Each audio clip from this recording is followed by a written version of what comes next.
सत्संगत्वे निस्संगत्वं निस्संगत्वे निर्मोहत्वं निर्मोहत्वे निश्चलतत्वं निश्चलतत्वे जीवन्मुक्तिः पुनरपि जननं पुनरपि मरणं पुनरपि जननी जठरे शयनम् इह संसारे बहुदुस्तारे कृपया पारे पाहि मुरारे।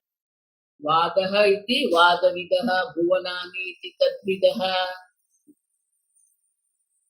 भुवन जो लोग लोक और परलोक की ही चर्चा करते हैं, जिनकी बुद्धि लोक परलोक में ही चलती रहती है, वो लोक की ही चर्चा करेंगे। प्राचीन काल में भी थे, आज में भी यही है। आप समझो ठीक से। आप हमारे संप्रदाय को करो, आपको इस लोक की प्राप्ति होगी। भुवनानि चतुर्दश वस्तुनि इति भुवनकोशविदः। 14 लोक हम कहते हैं। तत्पर्यंत सूर्य लोक, चंद्र लोक, बहुत सारे लोक हैं। प्रत्येक संप्रदाय क्या कर रहे हैं? आप हमारे संप्रदाय का अनुसरण करो, हमारे भगवान की शरण ग्रहण करो, आपको इस लोक की प्राप्ति। स्वामी जी उसे कहते थे, अब देखो ये दिवाली आएगी ना, दिवाली में छुट्टी होती है और छुट्टी में सब लोग प्रवास करते, यात्रा करते, प्रवास करते हैं। तो आजकल के आप जितने भी न्यूज़पेपर देखेंगे, फेसबुक देखेंगे, सब जगह पर क्या है? ये टूरिज्म की एडवर्टाइजमेंट आपको दिखती है। जितने ये ट्रैवलर्स हैं, वो ट्रैवलर्स अपनी एडवर्टाइजमेंट तो अपने अपने प्रकार से सब लोग ये क्या कर रहे हैं? आप हमारे यहाँ आइए, हम आपको यहाँ ले जाएंगे, वहां ले जाएंगे, वहां जाके आपको इतने इतने प्रकार के है। तो ये संप्रदाय लोग भी क्या कर रहे हैं? लोकविदः भुवनानि इति तद्विदः। अक्षरधाम जाएंगे, शीमधाम जाएंगे, वैकुंठ लोक जाएंगे। एक संप्रदाय ने तो विश्व में ऐसे ही सबको दर्शाया था, 2000 में प्रलय हो जाएगा, सबका नाश हो जाएगा। जो हमारे संप्रदाय में आएंगे उनको भगवान अपने लोक में ले जाएंगे। तो वो क्या कर रहे हैं? वो प्रवासन का ही कर रहे हैं, आप समझो। लेकिन वहां पर भी क्या है? भगवान स्वयं कहते हैं, तेतम भुक्त्वा स्वर्गलोकम विशालम क्षीणे पुण्य मर्त्यलोकम विशन्ति। आप कहीं भी जाइए, आप ब्रह्म भुवनान लोकान पुनरावर्तिनो अर्जुन। आप ब्रह्म भुवन, ब्रह्मलोक पर्यंत अर्जुन परिवर्तनशील है, माने कि पुनः पुनः जन्म मृत्यु के चक्र चलता ही रहे। तो ये हमारा अंतिम लक्ष्य नहीं है, पारमार्थिक सत्य नहीं है। आप सब तदपि कल्पना मात्र, ये भी कल्पना है, वही तथ्य है। कल्पना मानी वही तथ्य, मिथ्या है। उनकी कोई पारमार्थिकता नहीं है, वो सत्य नहीं है। कितने भी लोक में आप जाएंगे, कहीं भी ब्रह्मलोक में भी आप जाएंगे, वहां से आप पुनः वापस आएंगे। अंतिम लक्ष्य, हमारे जीवन का अंतिम लक्ष्य जो है वो स्वर्ग नहीं है, ब्रह्मलोक नहीं है। मनः इति मनोविदः लोकायत भेदः। ये लोकायत जो लोग हैं, भौतिकवादी जो है, चार्वाक जो है, वो चार्वाक में भेद है। कोई कहता है कि देह ही आत्मा, दूसरा कहता है इंद्रिय ही आत्मा। तीसरा कहता है मन ही आत्मा,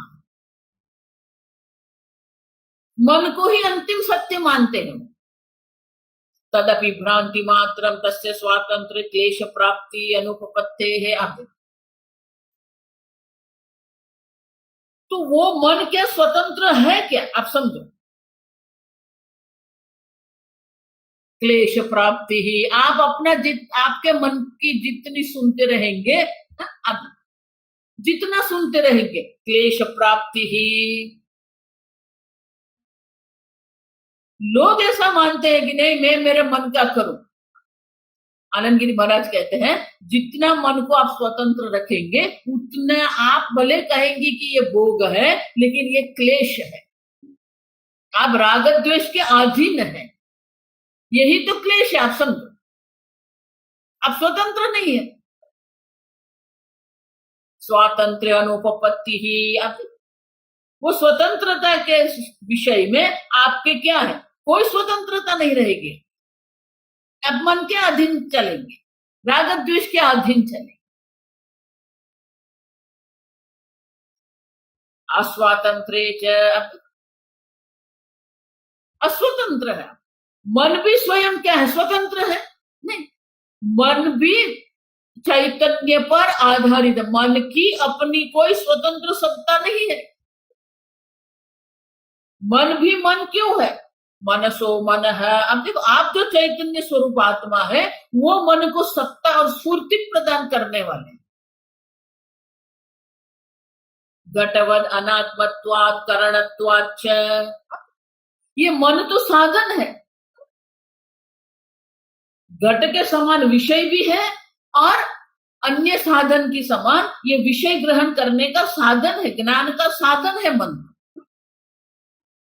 दीपवत आत्मत्व अयोग, और दीप के समान स्वतः प्रकाश भी नहीं है वो, परत प्रकाश।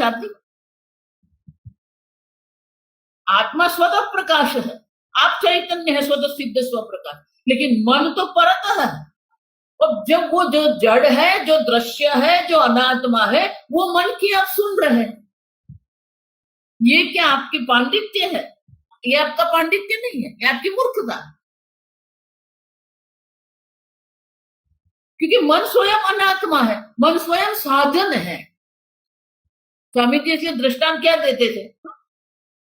कुत्ते होते हैं ना, कुत्ते, वो कुत्ते की जो पूंछ होती है ना, वो टेढ़ी होती है और कुत्ता हमेशा अपनी पूंछ को हिलाता रहता है।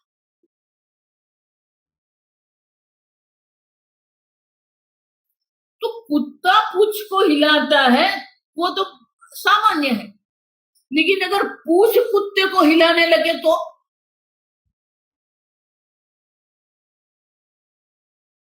आप चैतन्य स्वरूप आत्मा है, जो मन को साधन के रूप में उपयोग करना है आपको, उसके स्थान पर क्या हो गया? मन आपका नियंत्रण कर रहा है। मन कह रहा है आज यहां जाना है, मन कह रहा है इसको सुनना है, तो मन के अधीन आप होके बैठे हैं।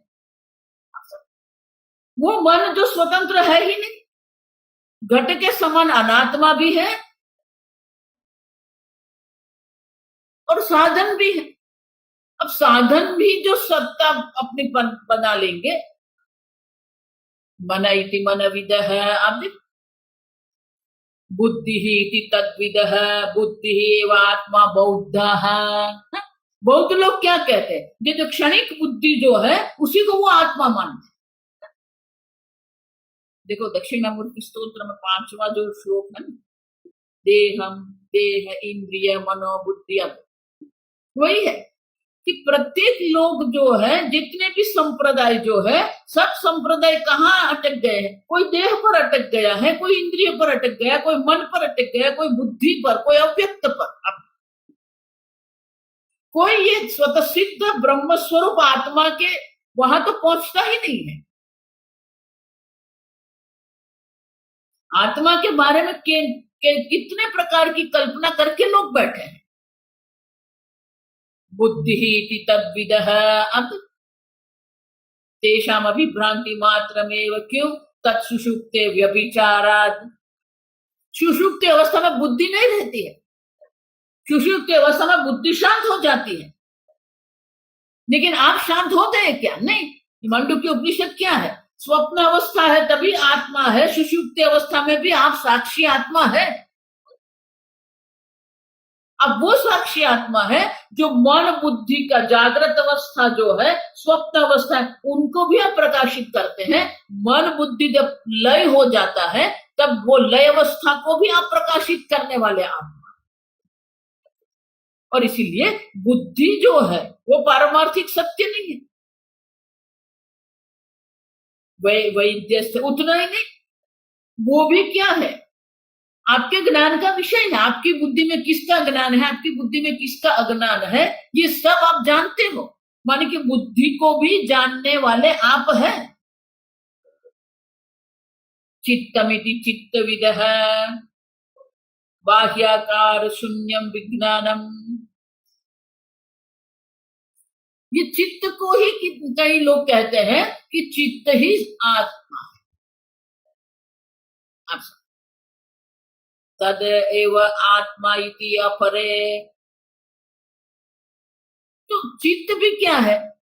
आपका विषय है। चित्त में भी जो जितना समाधान है, एकाग्रता है, जो आपकी स्मृति है, वो सब आप जानते हो। तो चित्त तो विषय है, अनात्मा है। तो उनकी भी हम कल्पना करके बैठा है, मैं चित्त हूं, मैं बुद्धि हूं, मैं मन हूं, मैं इंद्रिय हूं, मैं देह हूं। धर्माधर्मौ च तद्विदः देश कालादिषु। ये कर्म कांड वाले जो है, वो कर्म कांडी लोग क्या मानते हैं? धर्म अधर्म ही अंतिम सत्य है। धर्म अधर्म यो हो विप्रतिपत्ति दर्शनात्। लेकिन धर्म अधर्म भी क्या अंतिम सत्य है क्या? नहीं, धर्म अधर्म सापेक्ष है। आप समझ, धर्म अधर्म सापेक्ष है, इनका अर्थ क्या हुआ? वो मिथ्या है। जो निरपेक्ष है वो सत्य है, जो सापेक्ष है, एक स्थान पर जिसको आप धर्म कहते हैं वही धर्म जो है अन्य स्थान पर अधर्म बन जाता। अब और जिसको एक स्थान पर आप अधर्म कहते हैं वो दूसरे स्थान पर धर्म बन जाता। अब आप आपके स्थान पर है, आप स्नान करके पूजा पाठ करेंगे, स्नान करेंगे, वस्त्र बदलेंगे। अब बद्रीनाथ जाइए, 3 बजे आप प्रातः काल उठ जाते हैं, वहां गर्म पानी भी ठंडा ही होता है, आप समझो। और वो पुजारी ने बोल के रखा है वहां 3 साढ़े 3 बजे बद्रीनाथ भगवान की, बद्रीनाथ जाएंगे तो बद्रीनाथ भगवान के तभी दर्शन होते, वो शालिग्राम। बाकी के समय पर तो भगवान को चंदन से लिप्त करके रखते हैं और फिर फूल पुष्प का श्रृंगार होता। तो मुख्य जो शालिग्राम है उनके दर्शन अगर करने हैं तो आपको प्रातः काल वो पूजा में जाना पड़ेगा। अब 3 बजे आप उठते हैं, इतनी ठंडी है, आप गर्म पानी मंगवाते भी हो, आप समझो, लेकिन जिस प्रकार से यहां स्नान करते हैं उसी प्रकार से वहां स्नान नहीं हो सकता।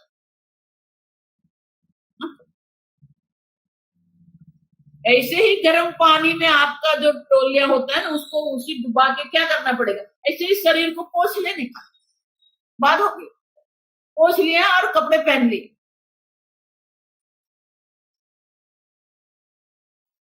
तो यहाँ पर जो हम कहेंगे अधर्म है, वो वहां अधर्म नहीं रहेगा, वो धर्म बनेगा। क्यों? क्योंकि इतनी शीत है वहां पर,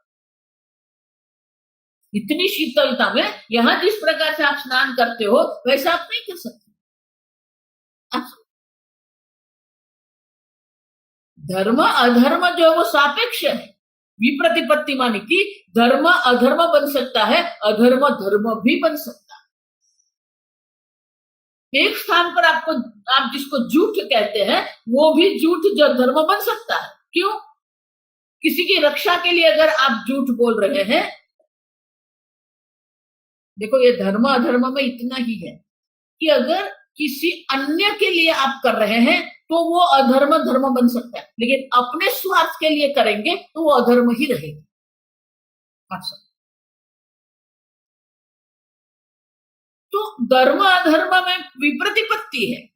कब धर्म अधर्म बनता है, अधर्म कब धर्म बन जाता है, हमें, हम जान भी नहीं सकते। कहीं जिसको हम धर्म मान के चल रहे हैं वो अधर्म भी हो सकता है। और इसलिए कहते हैं ये धर्म अधर्म भी जो है वो भी अंतिम सत्य नहीं है, लेकिन धर्म अधर्म का भी हमने आत्मा पर क्या करके रखा है, तद आत्मा तद्वद विकल्पित आत्मा आप, उनकी बुद्धि धर्म अधर्म में ही है। देखो यहाँ वो टिप्पणी जो है ना, टिप्पणी में कहते हैं शीतोदक स्नानम यथा ज्वरितस्य अधर्म, जिसको बुखार आया है, ज्वरा है, उसके लिए शीत जल से स्नान करना योग्य नहीं है, उनके लिए अधर्म बन जाए। शीतोदक यथा शीतोदक स्नानम ज्वरितस्य अधर्म पितरेषां तु धर्म। तो व्यक्ति है, देश काल व्यक्ति वस्तु परिस्थिति संजोग, ये सब देख के हमें निश्चय करना होता है धर्म क्या, वर्ण क्या है, आश्रम क्या है।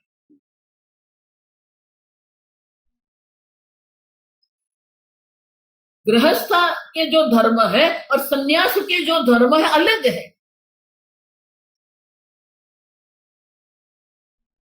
जो ब्राह्मण के धर्म है, जो क्षत्रिय के धर्म है, वो अलग है। और इसीलिए धर्म अधर्म अंतिम सत्य नहीं हो सकता है, क्योंकि वो स्वयं अनित्य है, वो स्वयं सापेक्ष। लेकिन उसी की आत्मा पर हमने क्या करके रखी है, कल्पना करके रखी है।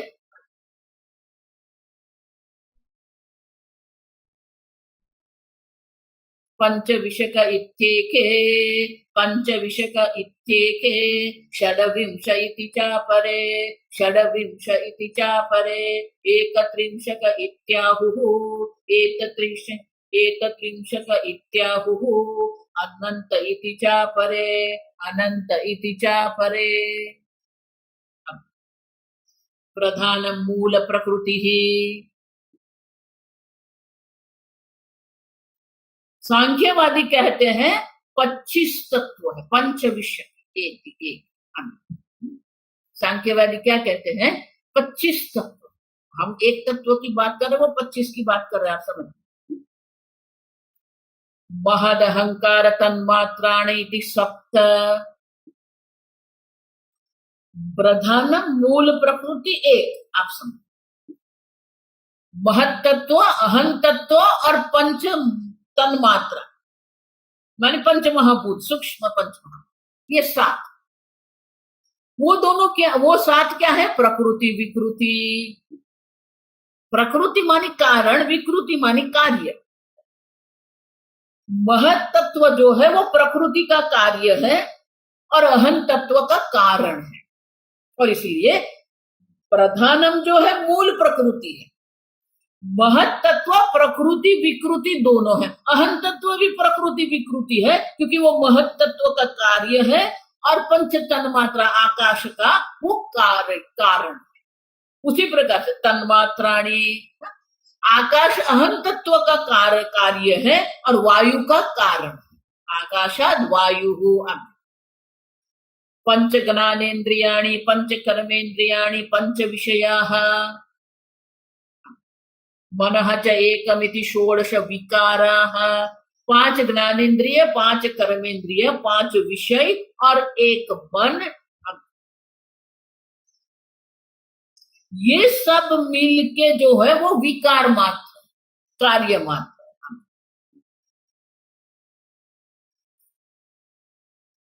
तो इस प्रकार से अब 16 विकार हो गए, उसमें ये 7 मिल गए 23, मूल प्रकृति 24 और पुरुषस्तु दृशि स्वभावः इति पंचविंशति संख्याकः प्रपंचः वस्तु इति सांख्याः।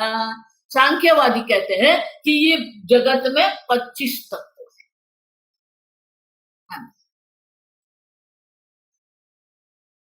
तत्व की अनेकता संभव नहीं है, आत्मा की अनेकता संभव नहीं है, और इसलिए तदपि कल्पना मात्र। पंचविंशति विशेषणस्य व्यावर्तकत्वे वैयार्थ्यात् व्यावर्तकत्वे च व्यावर्तक। वो पंच आप जो विषय 25 विषय की जो बात करते हैं, तो वो भी क्या है, वो एक दूसरे को क्या करते, व्यावर्तक है। आकाश वायु नहीं, वायु आकाश नहीं है, आप देखो। तो वो एक दूसरे को ही मर्यादित कर रहे हैं। प्रमिति प्रमित्यो हो अनुपपत्ते है इति। तो आप किसको सत्य कहेंगे? आकाश सत्य है, वायु सत्य है, प्रधान सत्य है, वो सब तो क्या है, प्रमिति। प्रमिति माने कि ज्ञान का विषय सब है। देखो, आप जो चैतन्य स्वरूप आत्मा है, वो सब आपके ज्ञान का विषय है। आप जड़ है। अनुपम माने कि उनमें किसी भी प्रकार से चेतनता, प्रमिति माने कि विज्ञप्ति, चेतनता की कोई संभावना नहीं है।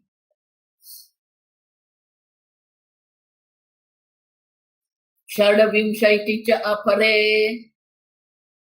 ये पातंजल योग सूत्र जिसको कहते हैं, पातंजलाः पुनः, वो एक और तत्व वहां मिला देते हैं। ईश्वरम अधिकम पश्यन्तः षड्विंशति पदार्था इति कल्पयन्ति। सांख्यवाद है वो निरीश्वरवाद है, वह ईश्वर नहीं। बौद्ध, जैन, चार्वाक, ये सब क्या है, निरीश्वरवाद। आजकल भी बहुत सारे निरीश्वरवाद चल रहे हैं, आप समझो। बहुत लोग उनके पीछे पागल भूखे पड़े हुए हैं, लेकिन उनके संप्रदाय में ईश्वर की कोई चर्चा ही नहीं है। आप सब, इसीलिए मैं हमेशा कहती हूँ कि किस संप्रदाय का अनुसरण करना चाहिए, किस संप्रदाय में ईश्वर की भक्ति है। तो पातंजल जो है वो क्या है, पुरुष ईश्वर पुरुष विशेष इति षड्विंशति पदार्थः तद अयुक्तम। क्यों? ईश्वर से पुरुष अंतर्भावाद अधिकत्व अनुपपत्ते है। अब 25 में एक पुरुष ईश्वर को आप मिला देते हैं, तो आपका ईश्वर ईश्वर रहा ही नहीं। क्यों? वो तो अनंत रहा नहीं। 26 में से एक ईश्वर है, तो आपका ईश्वर भी क्या हो गया, पदार्थ बन गए। आप सब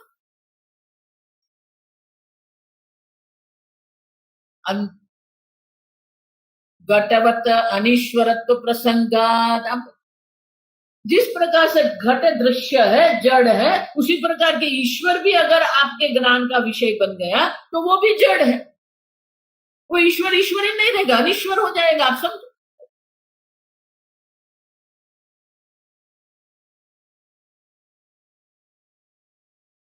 एक त्रिंशक इति आहुः पाशुपतास्तु राग अविद्या नियति काल कला माया अधिकाः ते एव 31। एक त्रिंशक माने 31। तो वो 25 तत्व तो वो स्वीकारते ही है, उससे अतिरिक्त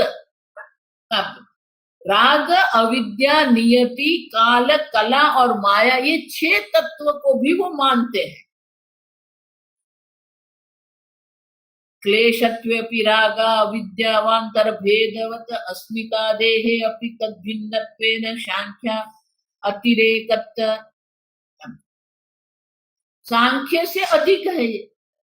सांख्य जो 24 तत्व की बात कर रहे हैं, 25 तत्व की बात करते हैं, इससे भी अधिक 6 तत्व यहां मिला दिया है, लेकिन है तो वही तर्क। आप समझो, आप 5 तत्व और कर दो या एक तत्व कम कर दो, उससे उनकी सत्यता सिद्ध नहीं होती है।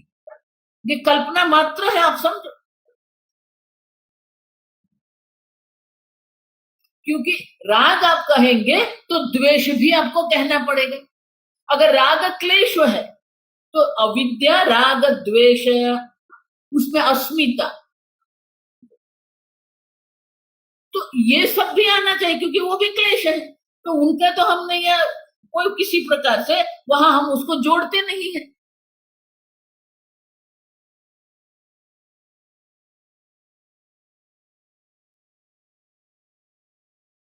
राग उपलक्षित तस्य अविद्या उपलक्षित पुण्यतापाद अविद्या माययोः च एकत्व। अविद्या कह रहे हैं, माया कह रहे हैं, लेकिन अविद्या और माया दो तत्व है ही नहीं, वो एक ही है। एकत्वाद अवांतर भेदे च काल कला कला कलासु च। काल, तो काल हम देख के गए, काल विद में हमने देख के गए कि काल स्वयं विभाजित है, परिवर्तनशील है, और इसलिए काल तत्व नहीं बन सकता। कला जिसको हम षोडश कला जिसको कहते हैं, वो कला भी षोड़ है। हम देखो, आप उसको एक मान रहे हैं, लेकिन कला भी षोडश कला पुरुष है। तो आप जिसको विभाजित कर रहे हैं वो तो अन्य प्रकार से विभाजित हो रहा है। एक राग को आप ले रहे हैं, लेकिन राग के साथ द्वेष है, अस्मिता है, तो ये सब भिन्नता रहती है। अनंतः पदार्थ भेद न नियतः अस्ति इति केचित्। और इसलिए आनंद गिरी महाराज कहते हैं, आप जितने पदार्थ की कल्पना करते रहो, अनंत पदार्थ है, और उनका कोई नियत नहीं, माने कि उनकी कोई निष्ठा नहीं। क्यों? जिसको आप देखो, ये काल भी क्या है, काल परिवर्तनशील है, इतना ही नहीं है, काल सापेक्षिक है। आनंद में रहते हैं तो काल कब समाप्त हो जाता है आपको कोई मालूम भी नहीं पड़ता, आप जानते नहीं, और आप किसी का इंतजार कर रहे हैं, तो आपको वो काल क्या, इसलिए अंग्रेजी में कहते हैं वेटिंग काल इज द लॉन्गेस्ट। तो काल भी सापेक्ष है। और किसको काल कहेंगे? घड़ी को काल कहेंगे, पक्ष को काल कहेंगे, सप्ताह को काल कहेंगे, पक्ष को काल कहेंगे, मास को काल, किसको कहेंगे? और इसीलिए वादिनां विवाद दर्शनात् विवादस्य च अज्ञान मूलकत्वात् अनन्तः इति। अनंत इति च अपरे। और अन्य लोग है वो कहते हैं तो अनंत भेद है, तो तत्व अनेक नहीं हो सकता, आप समझो। और उसमें भी वो विवाद करते रहते हैं, आप समझो। लेकिन एक स्पष्टता ये है, जितना भी विवाद होता है ना, विवादस्य च अज्ञान मूलकत्वात् अनंतः इति च अपरे। तो अन्य जो है वो आत्मा को क्या मानते हैं? अनंत भेद वाला मानते हैं, अनंतः इति। क्यों?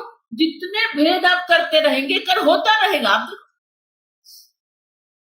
लेकिन जितने भी आप विवाद कर रहे हैं, विवाद का मूल कहां पर है? अज्ञान। अज्ञान मूलकत्वात्। तो ये जितनी आप कल्पना कर रहे हैं, सब कल्पना क्या है? अज्ञान मात्र, उसमें कोई पारमार्थिकता नहीं है। लोकान् लोकविदः प्राहुः, लोकान् लोकविदः प्राहुः, आश्रमा इति तद्विदः, आश्रमा इति तद्विदः, स्त्री स्त्री पुंनपुंसकं लिङ्गः, स्त्री पुंनपुंसकं लिङ्गः, परा परमथा परे, परा परमथा परे।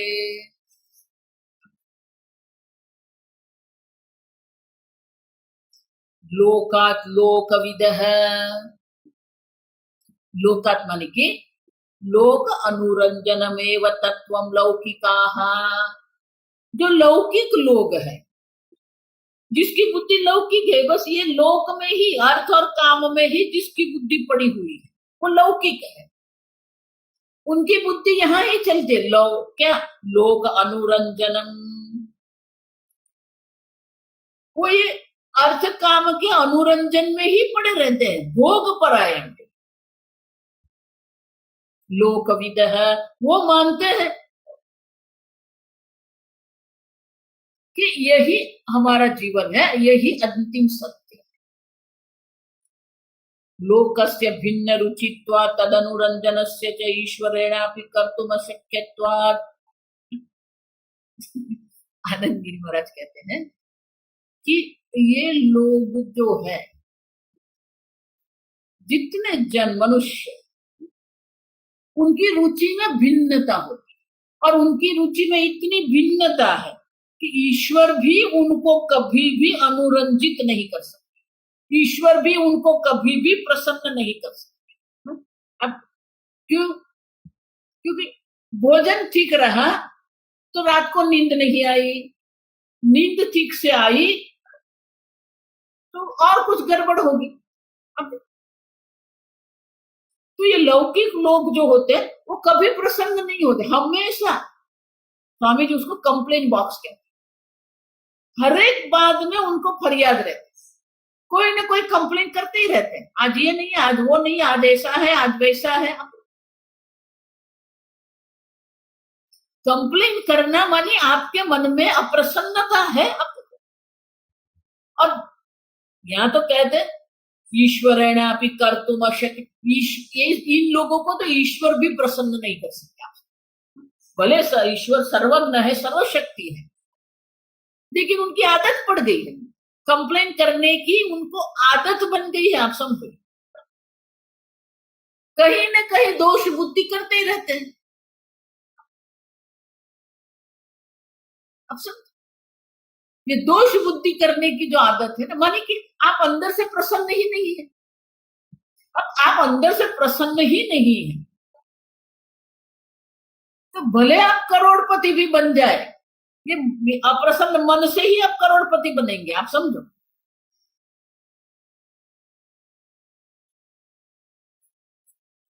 थोड़े मास के पहले की बात, एक सामान्य व्यक्ति रोज की कमाई करना और रोज का खाना, ये उनका जीवन। अब उसने वो लॉटरी की टिकट लेके रखी, वो लॉटरी में उसको 5 करोड़ मिले। आप समझो, ये सत्य हकीकत, सत्य है। आप समझो, अब 5 करोड़ मिलते हैं, लेकिन उसको 5 करोड़ नहीं मिलेंगे। आप समझो ठीक से, उसमें से 30 या 40% को टैक्स लगता है, उसको गिफ्ट टैक्स कहते हैं। तो उसमें से 30% या 40% तो उसको गवर्नमेंट को देना पड़ता है। तो 40% आप अगर गिनते हैं तो 5 करोड़ में से 2 करोड़ तो उसको गवर्नमेंट में देना पड़ता है। तो जब वो 5 करोड़ देख के प्रसन्न हुआ था, अब जब गवर्नमेंट को देने आया ना, तो क्या हो जाएगा? अरे 2 करोड़ तो दे। एक क्षण में उसकी प्रसन्नता क्या हो गई? अब उसने सोचा कि मेरे पास इतने तो है, तो ये कर दिया, वो कर दिया, गाड़ी ले लिया, बंगला ले लिया। आप समझो, सब कर दी। फिर सब धन जो उनके मिला था, धन को समाप्त कर दिया। अब कैसे रहना, बंगला कैसे चलाना है, बंगले के बिल कैसे भरना है, गाड़ी है, गाड़ी के पेट्रोल के पैसा कहां से लाएंगे?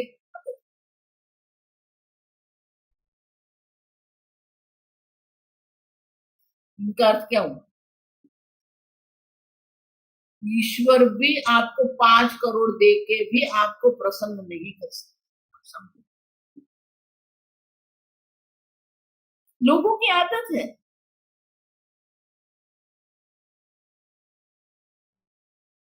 बड़ी बड़ी संस्था होती है, बस स्टैंड होता है, बैंक होती है, एयरपोर्ट होता है, हाँ? तो वहां पर एक कंप्लेन बॉक्स रखा जाता है, लाल रंग का बॉक्स रहता है कंप्लेन बॉक्स। क्यों? अगर आपको कोई किसी प्रकार से कोई कठिनाई होती है काम करने में, तो आप वो लिख के वहां रखते हैं। माने कि किसी प्रकार की अव्यवस्था आप देख रहे हैं वो संस्था, तो अव्यवस्था की और उनका निर्देश करने के लिए आपको वहां कागज लगते, अब चिट्ठी लिखते। फिर वो मैनेजर क्या करता है, वो खोल खोल के देखता है, फिर देखता है कि इतनी इतनी हमारे बैंक में या हमारी संस्था में अव्यवस्था है, तो वो व्यवस्था करने का प्रयत्न करेंगे, तो उसको कंप्लेन बॉक्स। तो भगवान की ये सृष्टि जो है, वो सृष्टि भी क्या है, एक व्यवस्था है। तो भगवान को भी कंप्लेन बॉक्स रखना चाहिए नहीं, कि हमें अगर कुछ लगा तो हम भगवान को बोल देंगे, भगवान ये ठीक नहीं है, ऐसा करो। तो मैं कहती हूँ भगवान को कंप्लेन बॉक्स रखने की आवश्यकता ही नहीं है। क्यों? प्रत्येक मनुष्य का मन कंप्लेन बॉक्स, हम करते ही रहते हैं, ये ऐसा है, वैसा है, वो ऐसा है, बुद्धि हमारी यही चलती है, और इसीलिए ईश्वर भी उनको प्रसन्न नहीं कर सकते।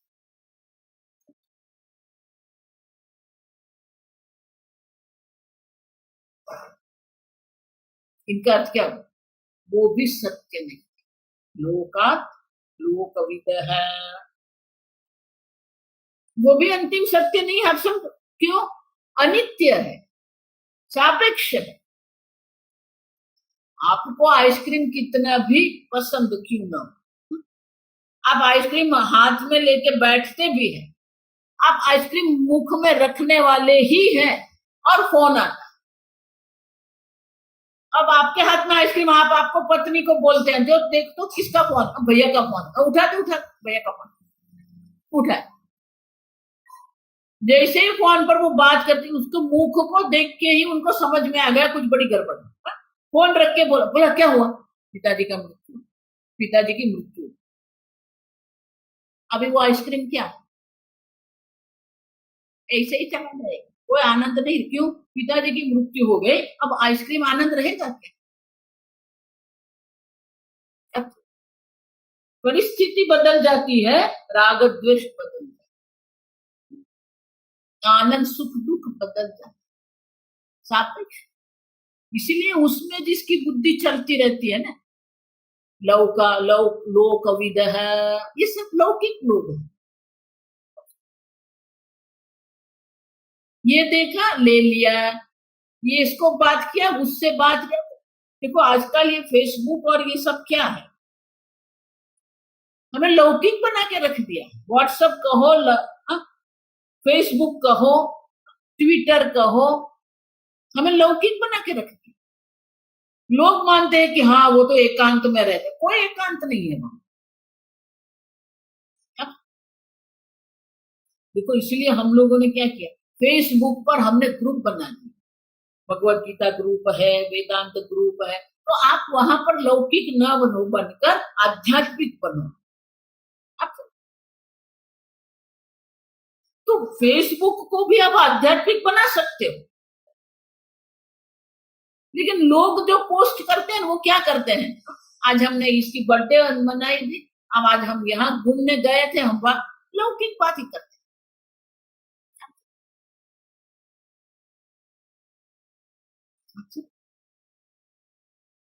टीवी सीरियल भी क्या हमको लौकिक बना के रखते, और इसलिए कहते हैं लौकिका लोक तदपि कल्पना विभ्रांति मात्र, कल्पना नहीं, ये तो भ्रांति है। आश्रमाः इति तद्विदः, दक्ष प्रभूतयः तु आश्रमाः परमार्थाः।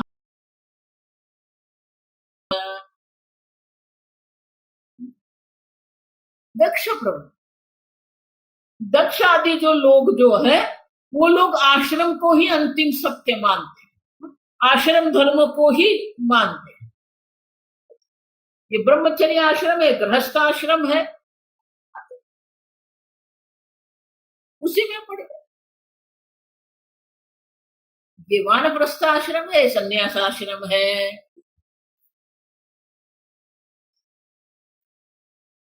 तदसत वेशस्य आत्मशब्दार्थत्वे शूद्रादेः अपि प्रसंगा जातेः च दुर्विवेचत्वात् तन्मूलस्य आश्रमस्य दर्शयितुम् अशक्यत्वात्।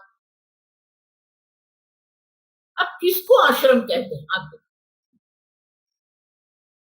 वेशस्य आश्रम शब्दार्थत्वे, वेश कोई विशेष प्रकार का वेश है, विशेष प्रकार के शरीर को जो हम बना के रखते हैं, जटा है, काषाय वस्त्र है, ये सब आश्रम है।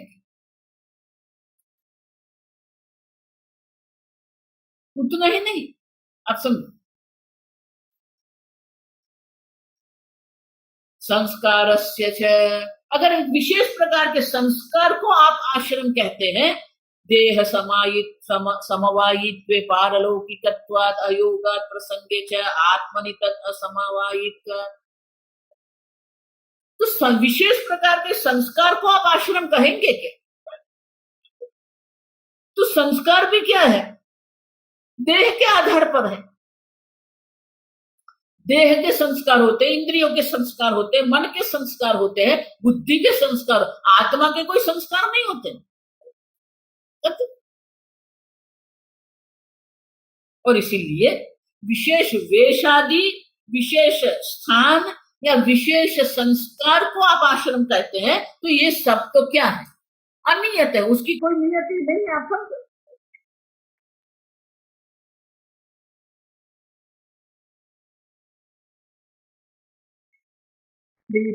पुंसकम लैंगाः वैयाकरणास्तु स्त्री पुंसकम शब्द जातम तत्वमिति वर्णयति। ये व्याकरण वाले लोग जो है, देखो हिंदी में हिंदी में यही कठिन है। गुजराती में भी 3 लिंग है, संस्कृत में भी 3 पुल्लिंग है, नपुंसक लिंग। हिंदी में नपुंसक लिंग है ही नहीं। स्वामी जी से बहुत मजाक कर, चावल खाया, चावल कैसा, माने पुल्लिंग है आपके। तो स्वामी जी ऐसा मजाक कर कि चावल पुल्लिंग है, लेकिन उसमें दाल पड़ती है तो वो स्त्रीलिंग बन जाती, खिचड़ी स्त्रीलिंग बन गई। आप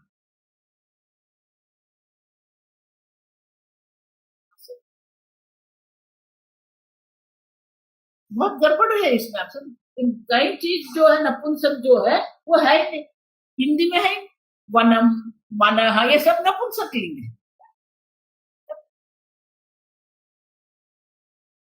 वन है, मधु है, ये सब क्या है? नपुंसक लिंग। लेकिन वहां तो स्त्रीलिंग पुल्लिंग है। तो गौड़पादाचार्य जी कहते हैं ये वैयाकरण माने कि व्याकरण वाले जो है उसकी बुद्धि उसी में चलती, स्त्रीलिंग है, पुल्लिंग है, नपुंसक लिंग है।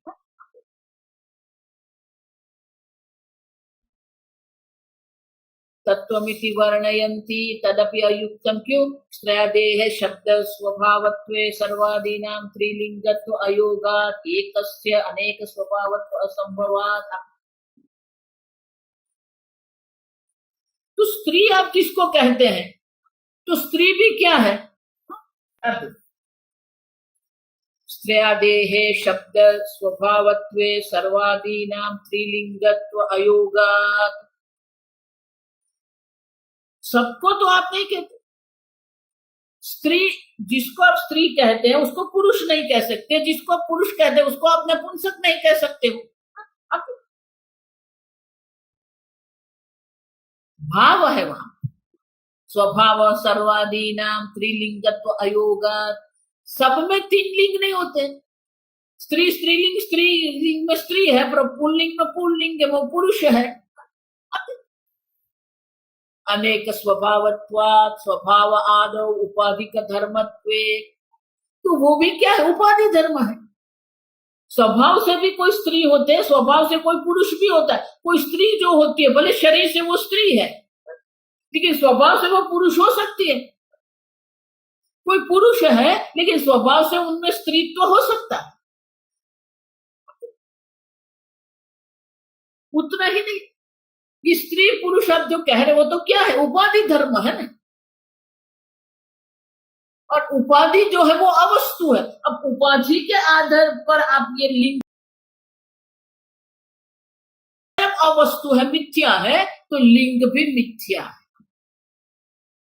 तो कहने का अर्थ यही है कि जो व्याकरण वाले जो होते हैं बस उसको ये व्याकरण में ही उसकी बुद्धि चलती है। इसीलिए शंकराचार्य जी का भज गोविंदम जो स्तोत्र है उनकी रचना क्यों की गई? वो वैयाकरण वाला था, वृद्ध हो गया, फिर भी बैठ के क्या कर रहा है? आई ओन रोल रो, वो पाणिनि सूत्र पढ़ रहा है। अब भगवान का नाम लेना है तो भगवान का नाम लेने के स्थान पर वो पाणिनि सूत्र पढ़ रहा है।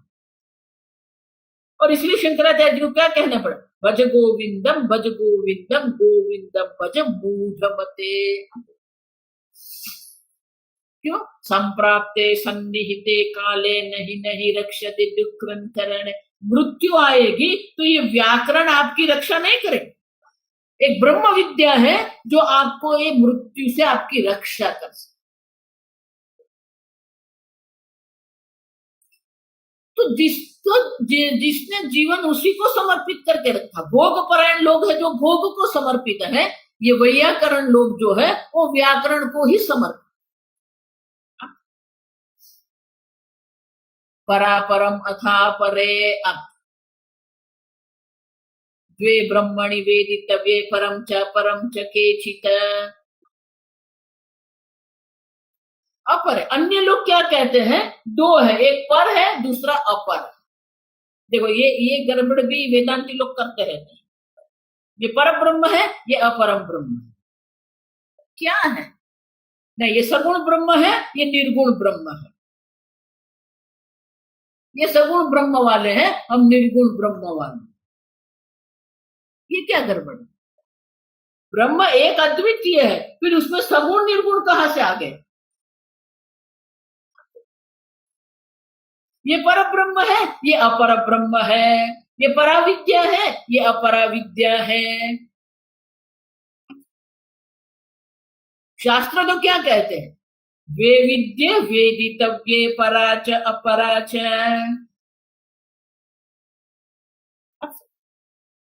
पराविद्या वेदितव्य जानने योग्य है, अपरा विद्या भी जानने योग्य है। आप समझो, जब तक अपरा विद्या ठीक से नहीं होगी परा विद्या की कोई संभावना नहीं। लोग ऐसा मैं तो वेदांत सुनता हूं, मुझे और ये सब किसी की आवश्यकता नहीं, ये व्याकरण क्या है? नहीं, मुझे संस्कृति चाहिए। ठीक है, मत करो।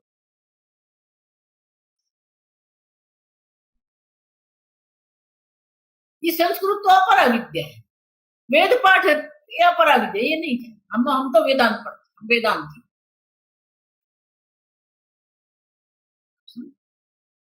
अपरा विद्या भी आवश्यक है। अगर आपको ब्रह्म ज्ञान चाहिए, ब्रह्म विद्या प्राप्त करना है, तो ब्रह्म विद्या के लिए अपरा विद्या भी आवश्यक है। क्यों? श्रुति माता की, मैं नहीं कह रही हूं। वेदितव्य, वेदितव्य माने क्या है?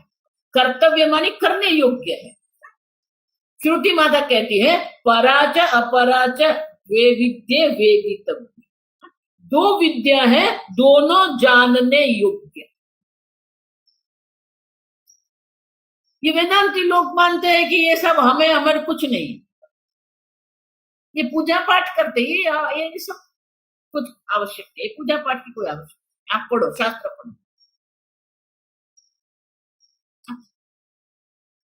नहीं, भक्ति भी आवश्यक है, योग भी आवश्यक है, शरीर का स्वास्थ्य भी आवश्यक है। इसीलिए गीता में भगवान कहते स्पष्ट रूप से,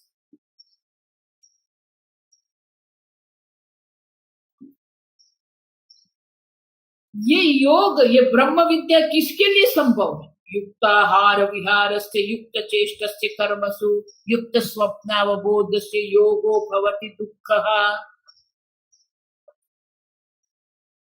युक्त है, जो मन में आया खा लिया, जो मन में आया बोल लिया, जो मन में आया कर लिया।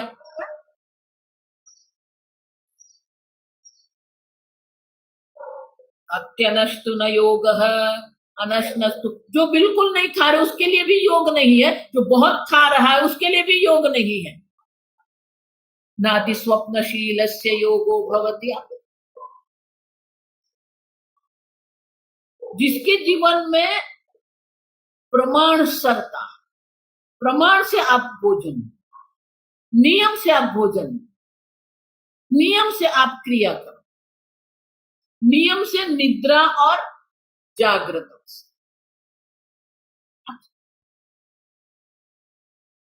तो ये सब कहां पर है? अपरा विद्या है। आप देखो कितना भोजन आप करते हैं, कितना आप सो रहे हैं, कितना कर्म कर रहे हैं, आपकी वाणी कैसी है, सब क्या है? अपरा विद्या। योग है ये, योग शास्त्र। योग शास्त्र जो है वो अपरा विद्या के अंतर्गत। शास्त्र अध्ययन जिसको होते श्रवण मनन निधिध्यासन कहते हैं, वो परा विद्या है। लेकिन मात्र श्रवण मनन निधिध्यासन से कुछ नहीं होगा।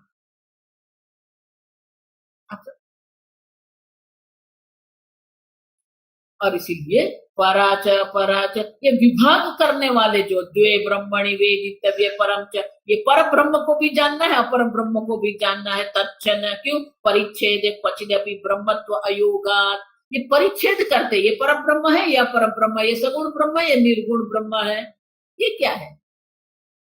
ब्रह्म में किसी प्रकार की परिच्छिन्नता संभव नहीं है, विभाग संभव नहीं है।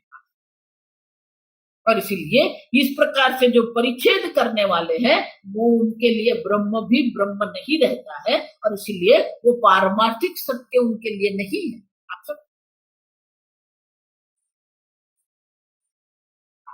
अपरिच्छिन्नस्य तद्भावात्, अपरिच्छिन्न ब्रह्म है, अपरिच्छिन्न ब्रह्म में ये दो प्रकार के विभाग करना अयोग्य है। और इसीलिए इनका ज्ञान भी जो है वो आत्मा में कल्पित मात्र